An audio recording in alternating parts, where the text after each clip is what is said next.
Alright everybody, gonna make us a ripping video real quick. And this is gonna be from inside the tractor. I'm gonna try to get some shots when my dad's ripping for me. But, so, this ground that we're on now has never been ripped, ever. This is the first time it'll ever be ripped since it was farmed in the past, back in the 70s. But it has never been subsoiled. So as you can see, I'm gonna try to keep on a straight line. We're going in pretty deep, and it's doing a great job. I mean, I'm extremely impressed with this ripper so far. It's doing exactly what I wanted it to do. It's not pulling up huge chunks. This here is a little, you can see a few clods, but we had cattle out here, and so they kind of packed down the top couple inches pretty good. So that's why you're seeing those little sheets pop up.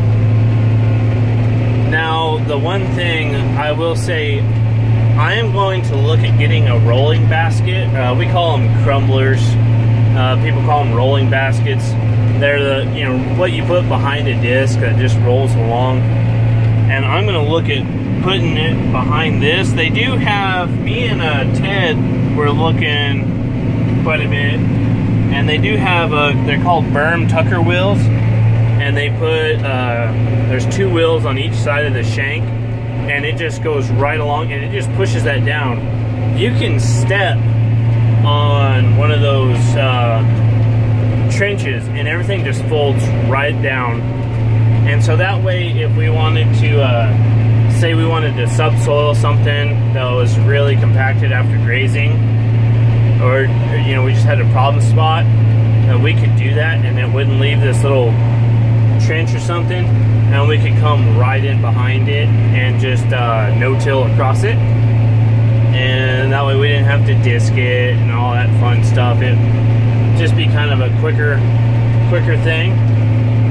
And that's kind of really what we're after. We wanted something that, if we did more no-till, that we could still solve a lot of compaction issues. And I think this is the thing. As far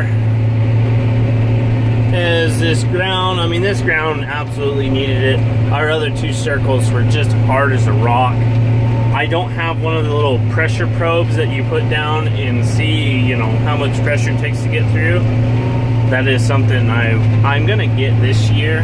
Ooh, we're dragging here a little bit. We had a like 18% slip back there.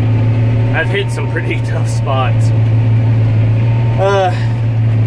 That way we can just kind of go along and monitor it. We know that we're gonna be putting weed out here for the next 5 years minimum, and we're gonna just completely stock it with cattle. And that's, you know, that's our plan. That's why I went ahead and purchased this, and now we're gonna get into the financial side of it on paying for this ripper. I had an old C-shank ripper that I could have used for free, but it wasn't gonna do the job that I needed. So I contacted a guy, and, you know, real reasonable rate for them to come do exactly what I'm doing with their ripper, which was a set of coulters and a ripper shank. There was no, you know, it's not like a big DMI where it has a disc and everything and, you know, does a real good finishing job. Just for what I'm doing was $26 an acre.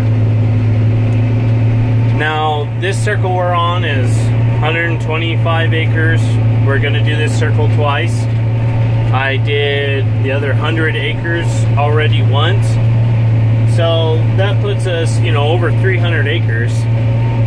About 340, 350 acres. To do just what I wanted to do this year would have been over 8,000, like 88 or something like that. I'm not going to pull my calculator up while I'm making this video, but well over $8,000 for something that desperately needs to be done. And it's costing me fuel. We're burning a gallon and a half an acre. So, you know, we got that cost in here and time, but $8 is $8. My ripper cost me, and I bought it brand new, it wasn't used. I got it for $15,000, and I don't want to say it's high because I've seen them up to $19,000, but I saw a lot of them, you know, that were hardly used for $10,000, so I think I kind of got it right in the middle. But, you know, I didn't pay for it in cash. I financed it through Case. I've never done any business with Case before, and so, you know, I went ahead and just financed it because it was a little piece of equipment, and, you know, just kind of get some credit going with them in case I ever want to buy anything through them. But, you know, I paid $1,500 down. I had that money laying around. That's probably like all the money I had all summer, but that's. And we go to this spot here. We're kind of a little trench here, but we're doing just fine. So I made my down payment, and of course, you know, I gotta come up with like $3,500 now once a year. But in the reality of it, I've already done, like, let's say $8,800 worth of work. I'm gonna try to do everything twice. So I mean, we're looking at, you know, closer to $10,000 worth of work. But I'm not sure I'm gonna get it all done. Time may get a hold of me. But I will for sure do. I may try to do all of it again next year. I may not get it done. We'll just see how the years play out. But my thoughts are running as many cattle as we're gonna run, and how our ground has just never been farmed very well. We've never ever had the equipment to be able to do anything like I'm doing now, and so we have years and years and years of compaction. We started irrigating in the 60s, like 1964 was the first year it was irrigated. My farm, not this circle, but my two circles, it's 100 acres, has been, parts of it have been farmed since they homesteaded. So you're looking at, you know, 100 years? Not all of it, but you're looking at, let's say, anywhere from 100 to, you know, 70, 80 years, 60 years, that it has been farmed and never subsoiled.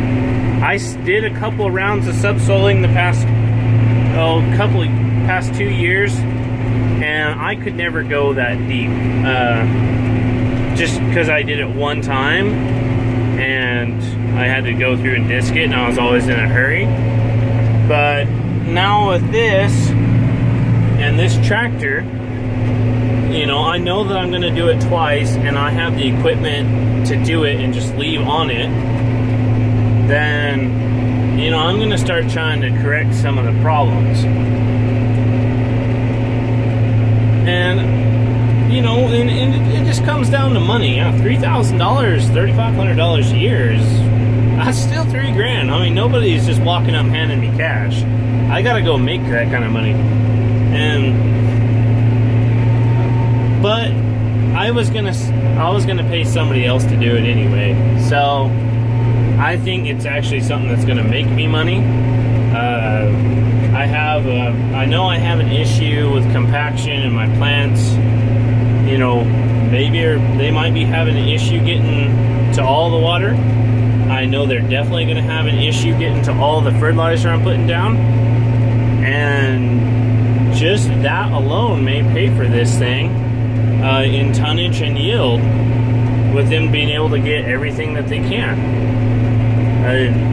It's definitely going to pay for itself just in me doing it myself, and you know, I can always sell the piece of equipment. So, but anytime that you're going to go out and buy a piece of equipment, you really got to think about what you're doing.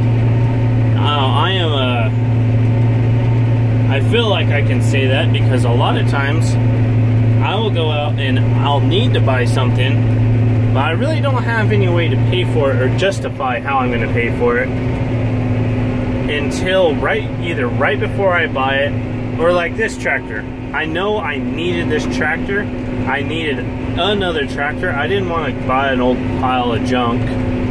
I'm not saying that this thing's not going to fail on me, but I know that I needed another piece of equipment. My bank knew I needed another piece of equipment. They loaned me the money, and I was completely forward with my bank. I was like, I do not know how I'm going to pay for this tractor. I have absolutely no idea how I'm going to pay for this tractor. And so the Ripper was a little bit different. When I went to buy the Ripper, I called around. I was going to have somebody come do it for me because I knew that I couldn't do the job that needed to be done. I started running the numbers on the acres, and I'm like, well, I had been looking at this Ripper for several years, a couple of years now, and I knew what they cost, and I knew what my payments were going to be, and I was like, I could just pay for it myself, and if I end up not needing it, I can just sell it. So that's one thing I did figure out how to pay for. The tractor, I figured out how to pay for it a couple of days before it got here. I finally ran enough numbers and figured out where to get the money from that I came up with a way to pay for the tractor that was not custom farming, because I am not the biggest fan of custom farming at all.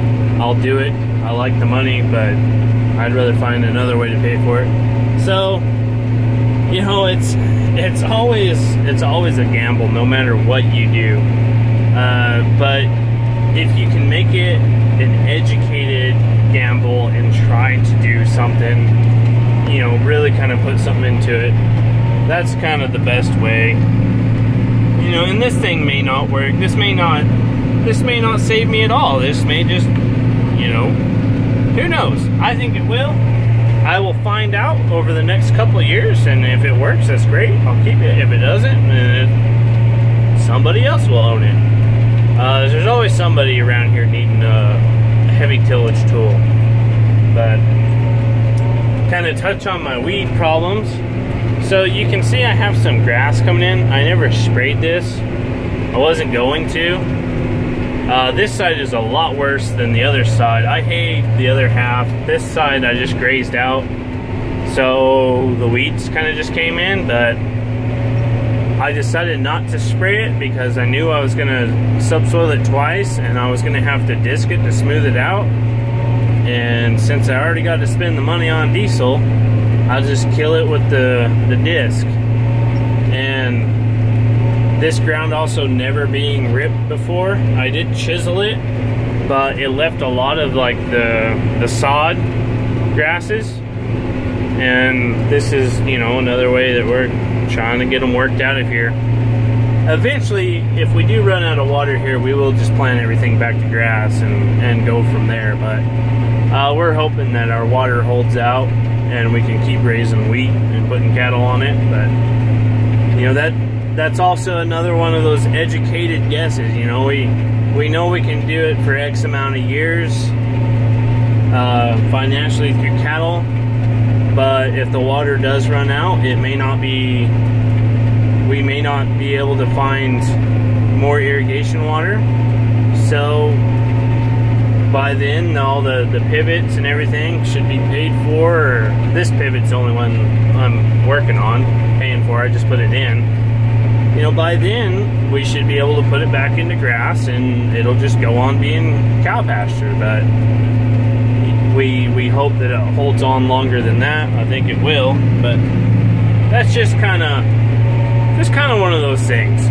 I wanted to get some video of this thing ripping before I started doing it twice, so you can really kind of see what we're doing with it. But if you have any other questions as far as creative financing, I'm completely open to all the questions. I kind of really enjoy making videos about my creative financing because sometimes it Sometimes it really helps just to explain my madness out loud, so I know I'm not maybe completely crazy. But anyways, thanks for watching.